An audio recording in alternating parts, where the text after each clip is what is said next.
মধ্যপ্রাচ্য ইহুদিবাদী ইসরায়েল ও যুক্তরাষ্ট্রের সাথে চলছে ইরানের ভয়াবহ যুদ্ধ। আমাদের হাতে এসেছে এই যুদ্ধের সর্বশেষ আপডেট সংবাদের শিরোনাম। শুরুতেই থাকছে ইসরায়েলকে পুরোপুরি নিশ্চিহ্ন করে দিতে চেয়েছিল ইরান, দাবি ডোনাল্ড ট্রাম্পের। আরও জানাবো ইরাকের 2 মার্কিন ঘাঁটিতে একদিনে 8 বার হামলা। এবারে থাকছে প্রায় 10টি ব্যালিস্টিক ক্ষেপণাস্ত্র নিক্ষেপ করছে উত্তর কোরিয়া। জানিয়ে দিব মধ্যপ্রাচ্যে আরও 5,000 সেনা পাঠাচ্ছে যুক্তরাষ্ট্র। আরও থাকছে যুদ্ধ শেষ করতে ইসরায়েলকে সময় বেঁধে দিল যুক্তরাষ্ট্র। সব শেষে জানিয়ে দিব ভারত মহাসাগরে হামলার প্রতিশোধের হুঁশিয়ারি ইরানের। এতক্ষণ শুনছিলেন হাতে থাকা আপডেট সংবাদের শিরোনাম, এবারে বিস্তারিত। তবে তার আগে অনুরোধ রইল ভিডিওটিতে একটি লাইক এবং কমেন্ট করে জানিয়ে দিন ভিডিও সম্পর্কে আপনার মূল্যবান মতামত। আরও জানিয়ে দিন ভিডিওটি কোথা থেকে দেখছেন বা কোন জেলা থেকে দেখছেন। ইসরায়েলকে পুরোপুরি নিশ্চিহ্ন করে দিতে চেয়েছিল ইরান, দাবি ট্রাম্পের।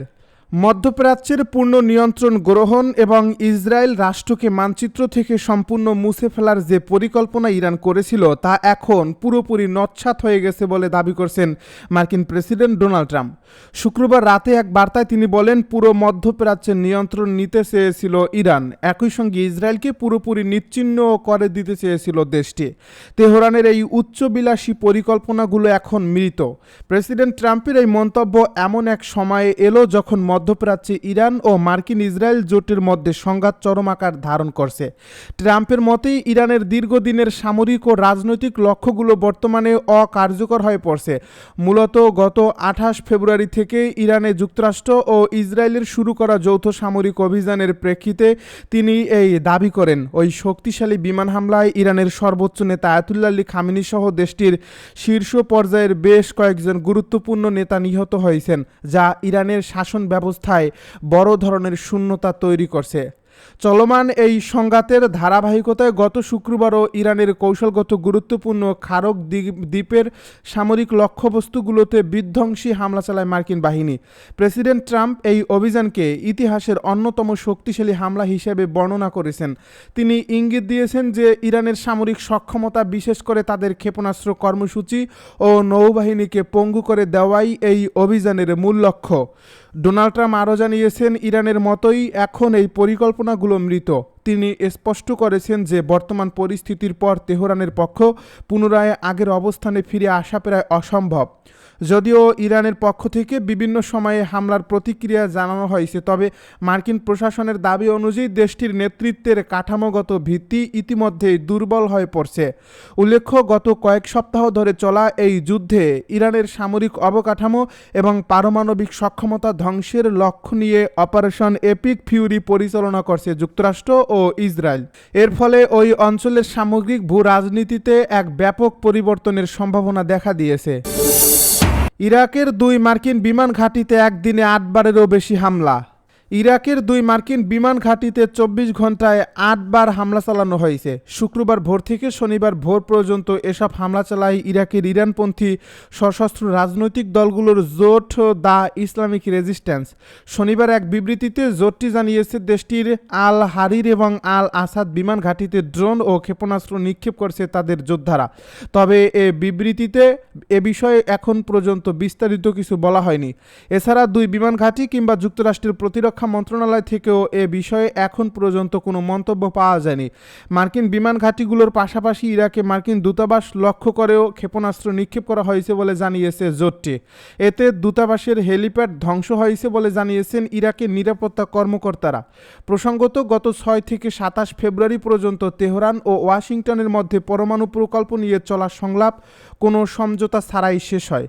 এর পরপরই 28 ফেব্রুয়ারি যুক্তরাষ্ট্র অপারেশন এপিক ফিউরি এবং ইসরায়েল অপারেশন রোয়ারিং লায়ন শুরু করে। প্রায় 10টি ব্যালিস্টিক ক্ষেপণাস্ত্র নিক্ষেপ করছে উত্তর কোরিয়া। দক্ষিণ কোরিয়া ও যুক্তরাষ্ট্রের যৌথ সামরিক মহড়া নিয়ে সতর্ক করার কয়েকদিনের মধ্যেই শনিবার জাপান সাগরের দিকে প্রায় 10টি ব্যালিস্টিক ক্ষেপণাস্ত্র নিক্ষেপ করেছে উত্তর কোরিয়া। এ তথ্য জানিয়েছে দক্ষিণ কোরিয়ার জয়েন্ট চিফস অফ স্টাফ। জেসিএস এক বিবৃতিতে জানিয়েছে সিউলের সামরিক বাহিনী বিকাল 1:20 দিকে উত্তর কোরিয়ার সুনান এলাকা থেকে পূর্ব সাগরের দিকে নিক্ষেপ করা প্রায় 10টি অজ্ঞাত ব্যালিস্টিক ক্ষেপণাস্ত্র শনাক্ত করছে। জাপানের প্রতিরক্ষা মন্ত্রণালয়ও এই উৎক্ষেপণের বিষয়টি নিশ্চিত করেছে। তারা তাদের অফিসিয়াল এক্স অ্যাকাউন্টে বলছে সম্ভবত উত্তর কোরিয়া থেকে ব্যালিস্টিক ক্ষেপণাস্ত্র নিক্ষেপ করা হয়েছে। এই ঘটনা এমন সময় ঘটছে যখন মার্কিন প্রেসিডেন্ট ডোনাল্ড ট্রাম্প উত্তর কোরিয়ার নেতা কিম জং উনের সঙ্গে বৈঠকের আগ্রহ প্রকাশ করেছেন। ওয়াশিংটন কয়েক দশক ধরে উত্তর কোরিয়ার পারমাণবিক কর্মসূচি বন্ধ করার প্রচেষ্টা চালিয়ে আসছে, কিন্তু শীর্ষ সম্মেলন, নিষেধাজ্ঞা এবং কূটনৈতিক চাপের তেমন কোনো প্রভাব পড়েনি।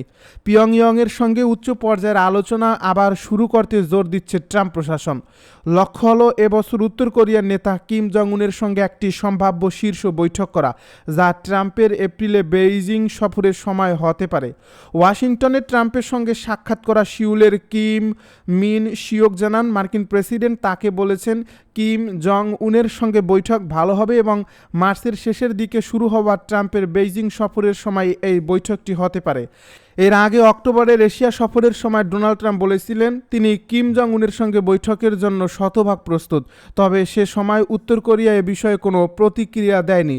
কয়েক মাস ধরে এসব প্রস্তাব উপেক্ষা করে সব প্রস্তুতি কিম জং উন বলেছেন যুক্তরাষ্ট্র যদি পিয়ংইয়ংয়ের পারমাণবিক অবস্থান মেনে নেয় তাহলে দুই দেশ একসঙ্গে থাকতে পারে। এদিকে পিয়ংইয়ং দক্ষিণ কোরিয়ার সঙ্গে কূটনৈতিক বরফ গলানোর প্রস্তাব প্রত্যাখ্যান করছে। তারা উল্টো সিউলের শান্তি উদ্যোগকে প্রতারণামূলক বলে আখ্যা দিয়েছে। গত মাসে পিয়ংইয়ং এর নেতা কিম জং উন বলেছেন উত্তর কোরিয়ার সবচেয়ে শত্রু রাষ্ট্র দক্ষিণ কোরিয়ার সঙ্গে আমাদের কোনো সম্পর্ক নেই এবং আমরা স্থায়ীভাবে দক্ষিণ কোরিয়াকে একই জাতির অংশ হিসেবে আর বিবেচনা করব না। এদিকে সিউল ও ওয়াশিংটন সোমবার তাদের বসন্তকালীন যৌথ সামরিক মহড়া ফ্রিডম শিল্ড শুরু করছে। এতে প্রায় 18,000 দক্ষিণ কোরিয়ান সেনা অংশ নিচ্ছে এবং মহড়াটি 19 মার্চ পর্যন্ত চলবে। এই সপ্তাহের শুরুতে কিম জং উনের প্রভাবশালী বোন ও ঘনিষ্ঠ সহযোগী কিম ইও জং সতর্ক করে বলেছেন এই যৌথ মহড়া অকল্পনীয় ভয়াবহ পরিণতি ডেকে আনতে পারে। তিনি আরও বলেন এই মহড়াগুলো এমন এক সময় অনুষ্ঠিত হচ্ছে যখন বিশ্বব্যাপী নিরাপত্তা ব্যবস্থা দ্রুত দুর্বল হয়ে পড়ছে এবং বিশ্বের বিভিন্ন স্থানে নতুন নতুন যুদ্ধ শুরু হচ্ছে। তার মতে আন্তর্জাতিক দুর্বৃত্তদের বেপরোয়া কর্মকাণ্ডের কারণে এই পরিস্থিতি তৈরি হয়েছে। এদিকে পিয়ংইয়ং ইরানের উপর মার্কিন ইসরায়েলি হামলাকে অবৈধ আগ্রাসন বলে নিন্দা জানিয়েছেন এবং বলছে এটি যুক্তরাষ্ট্রের দুর্বৃত্ত সুলভ আচরণের প্রমাণ। মধ্যপ্রাচ্যে আরও 5,000 সেনা পাঠাচ্ছে যুক্তরাষ্ট্র। চলমান যুদ্ধ পরিস্থিতির মধ্যে মধ্যপ্রাচ্যে আরও প্রায় 5,000 মেরিন সেনা ও নৌসেনা পাঠাচ্ছে যুক্তরাষ্ট্র। মার্কিন সংবাদ মাধ্যম এনবিসি নিউজে তথ্য জানিয়েছে। এ খবরে বলা হয়েছে এই অঞ্চলে চলমান সামরিক তৎপরতা জোরদার করতেই এই অতিরিক্ত সেনা মোতায়েন করা হচ্ছে। এর আগে এবিসি নিউজ জানায় প্রায় 2,200 মেরিন সেনা নিয়ে একটি মার্কিন নৌবাহিনীর অ্যামফিবিয়াস ও অভিযাত্রী ইউনিটকে মধ্যপ্রাচ্যে পাঠানোর নির্দেশ দেওয়া হয়েছে। এই ইউনিটটি 3টি যুদ্ধজাহাজে করে সেখানে যাবে। ইউনিটটি জাপানে অবস্থানরত 31তম মেরিন এক্সপেডিশনারি ইউনিটের অংশ, যা সাধারণত ইন্দো প্যাসিফিক অঞ্চলে কাজ করে। মার্কিন কর্মকর্তারা জানিয়েছেন এই সেনাদের সরাসরি ইরানে স্থলযুদ্ধে ব্যবহার করা হবে এমনটা নিশ্চিত নয়, তবে প্রয়োজনে স্থল, আকাশ ও সমুদ্র সব ধরনের সামরিক সক্ষমতা নিয়ে তারা প্রস্তুত থাকবে। এই ইউনিটে F-35 যুদ্ধবিমান এবং MV-22 অস্প্রে উড়োজাহাজও রয়েছে। যুদ্ধ শেষ করতে ইসরায়েলকে সময় বেঁধে দিল যুক্তরাষ্ট্র। ইরানে বর্তমান শাসন ব্যবস্থার পরিবর্তন আগামী দিনগুলোতে সম্ভব নয় বলে মূল্যায়ন করেছেন একটি সূত্র। একটি সংবাদপত্রে প্রকাশিত ওই সূত্রের বরাতে বলা হয়েছে তেহরানে শাসন পরিবর্তনের জন্য হয় স্থল সেনা অভিযান চালাতে হবে অথবা ব্যাপক অভ্যন্তরীণ বিক্ষোভের পুনরুত্থান ঘটাতে হবে, যা বর্তমান পরিস্থিতিতে মন্তব্য বলে মনে হচ্ছে না। তাই যুদ্ধ শেষ করতে ইসরায়েলকে 1 সপ্তাহের সময় বেঁধে দিয়েছে যুক্তরাষ্ট্র, খবর মিডল ইস্টাইয়ের। এই সূত্রটি আরও জানিয়েছে ইরানের বিরুদ্ধে চলমান যুদ্ধ নিয়ে ওয়াশিংটন ও তেল আবিবের মূল্যায়নে উল্লেখযোগ্য পার্থক্য রয়েছে। মার্কিন প্রশাসনের প্রধান উদ্বেগ হল যুদ্ধের ফলে তেলের দাম ও বিশ্ব অর্থনীতির উপর প্রভাব। অন্যদিকে ইসরায়েল দাবি করছে তারা সামরিক অভিযানে উল্লেখযোগ্য সাফল্য অর্জন করছে। এর আগে মার্কিন সংবাদ মাধ্যম পলিটিকো জানায়, প্রেসিডেন্ট ডোনাল্ড ট্রাম্প প্রশাসন ইরানের সঙ্গে সংঘাত শুরুর আগে এর সম্ভাব্য পরিণতি নিয়ে পূর্ণাঙ্গ মূল্যায়ন করেনি।